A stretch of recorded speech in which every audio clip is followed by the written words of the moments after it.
izin saya M pamit berisi dengan NPM 2457051017 akan menjelaskan pertemuan 9 Coroutine dan Asynchronous. Oke.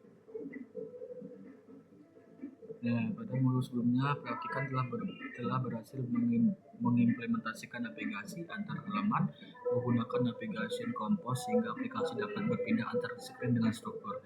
Namun aplikasi modern tidak hanya membutuhkan navigasi, tetapi juga kemampuan untuk menjalankan proses secara asinkronus, seperti mengambil data, menyampaikan loading, dan menjalankan proses di background tanpa mengganggu tampilan. Oleh karena itu, pada modul ini praktikan akan mempelajari konsep coroutine pada Kotlin yang digunakan untuk menangani proses asinkronus secara efisien.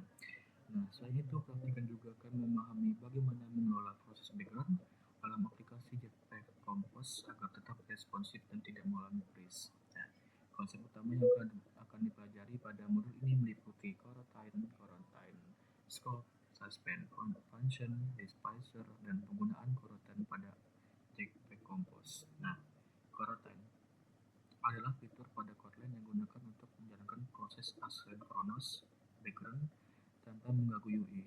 Coroutine memungkinkan aplikasi tetap responsif meskipun sedang menjalankan proses seperti delay, pengambilan data, atau operasi lainnya. Lalu, coroutine umumnya digunakan dalam berbagai aplikasi mobile, misalnya mengambil data dari API, menampilkan loading, menjalankan proses delay, mengakses database. Nah, struktur data dasar coroutine adalah sebagai berikut. Pada potongan kode data itu, coroutine scope digunakan sebagai tempat menjalankan coroutine. Launch digunakan untuk memulai coroutine. Lalu delay digunakan untuk menunda proses tanpa memblok UI.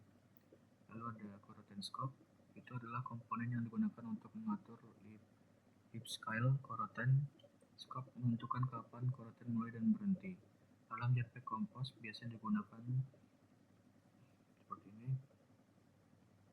Pada kode di atas, coroutine akan dijalankan ketika tombol ditekan tanpa mengganggu tampilan aplikasi. Lalu ada suspend function, adalah fungsi khusus yang dapat dijalankan di dalam coroutine. Fungsi ini dapat ditunda tanpa menghentikan program secara keseluruhan.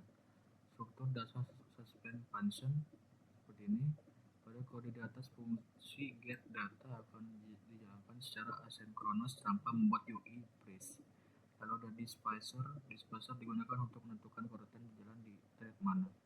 Jenis displacer yang umum digunakan itu adalah displacer main untuk UI, displacer IIO untuk network dan database, displacer default itu untuk proses komputasi. Nah, struktur datanya seperti ini. Dengan displacer, proses berat dapat dipindahkan ke background sehingga tidak mengganggu UI. Lalu ada launcher effect, adalah komponen di Jetpack Compose yang digunakan untuk menjalankan coroutine saat composable pertama kali digunakan. Nah, strukturnya seperti ini. Lalu pada di atas, aplikasi akan menampilkan kondisi loading terlebih dahulu, kemudian berubah setelah proses selesai. Lalu ada stats dan loading. Dalam penggunaan coroutine, stats sering digunakan untuk mengatur kondisi UI seperti loading. Contoh seperti ini, dan penggunaan dengan coroutine seperti ini.